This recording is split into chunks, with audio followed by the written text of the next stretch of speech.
It occurred to me that as I'm teaching Spanish my way for only 2 weeks, it could conceivably occur to you to think, well, where's the fun? Where's the fun in learning Spanish? The fun, where is it? And I was thinking about that. The fun is in actually the language itself. Learning a foreign language, to understand it, even if it's a little bit, and to speak it and understand what you're saying is fun. You don't need anything else. And I found myself thinking about Spanish teachers, for example, that have the piñatas and the big sombreros and the costumes and Mexican food and all that stuff. It's fine. You don't need that though. Language itself is fun, and in a way I'm stripping it down to nothing but the language, and it should be fun. If you like puzzles, for example, it's a lot like a puzzle. So you're going to find that we will have fun with what we know toward the end of next week, but the language itself is fun. Another thing I should probably say is that I have no training at all as a teacher of foreign languages. I'm an English teacher. And sometimes I think maybe that's good, because I approach it in a different way. So at least it's different. All right, another thing. My approach, if you've noticed, tends to be word by word. I translate word by word. I would not translate buenos dias as hello. There's 2 words there. Buenos dias. And so I go word by word. And I tend to do that. It's my approach.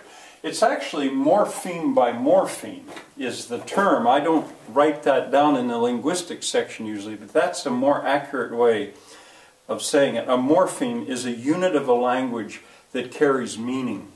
So the S at the end of buenos, that S carries the meaning of plural, which I'll show you later. All right, another thing that I could have taught yesterday, under pronunciation. An initial J, if a word begins with J, like Jose, well, it sort of has the sound of an H, an aspirated H. Jose. And you should write that in there. All right, the conversation, I'm standing in front of this in a way because I don't want you to read it yet.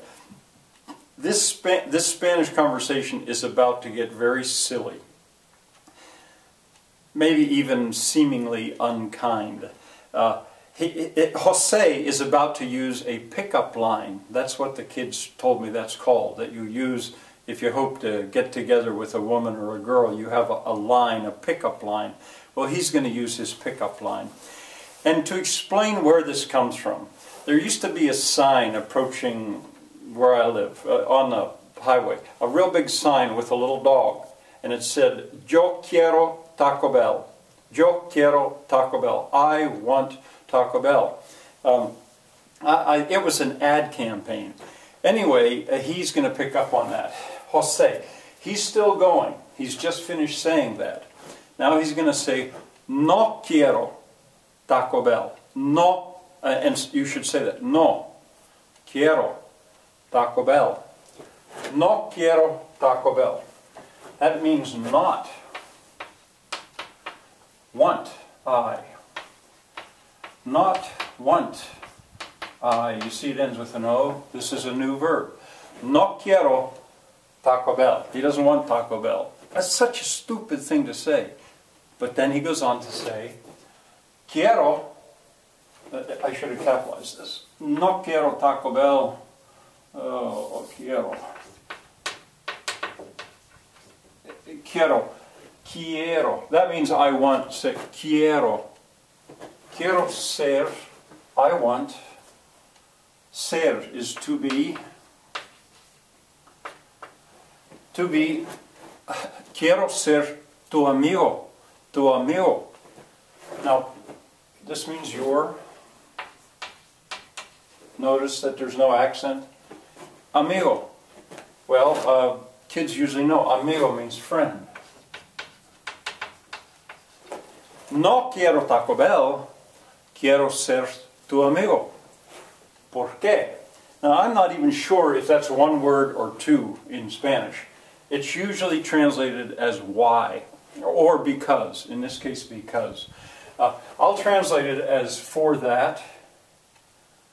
I won't translate that because you already have it. Porque eres bonita. Eres bonita. You are, and the fact that it ends like that means you. Eres bonita. Bonita's pretty. Y muy inteligente. Muy inteligente. Now I'll have the kids say that. Inteligente. And I'll ask them, what do you suppose that means? And I'll say, intelligent. Right. Inteligente. Y muy inteligente. I don't think you should have to write that down, actually. It's a cognate. He said, I don't want Taco Bell, I want to be your friend because you are pretty and very intelligent. Well, this is such a stupid thing to say. And she knows it. So she says to him, pero, listen to that R, pero, that means but, pero tú, now with an accent over it, it means you. It doesn't mean your, it means you. Pero tú, and now she's not being formal. She could have said usted, but now she's being informal. She's mad that he would say such a stupid thing. Pero tú eres estúpido. Estúpido. Well, that's a cognate. She says, but you are stupid. And that's one of those problems because it's so much like the English word stupid. Kids want to say estúpido. And I say, no, listen, estúpido. That reminds me of something. I'll have to show you. Estúpido. Y no eres muy guapo. And not are very handsome.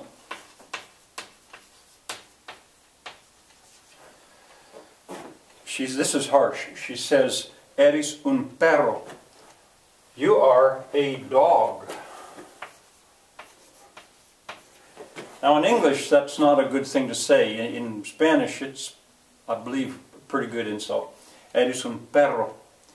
Why I put that in there, though, is because I needed these two words. This means but, this means dog, and they need to sound different. Perro, perro. There's a trilled R, I'll tell you about that. Un burro. Well, burro, it's the same as English. Burro, we say in English. Burro. Again, it's got a trilled R in it. I shouldn't have to translate it. And as if that weren't enough, she says, un burrito, which means a burro that's tiny, a donkey-lit. And of course the kids say, burritos, you mean we're eating little donkeys? Well, burritos, that's English. Burrito is yes, it means a little donkey.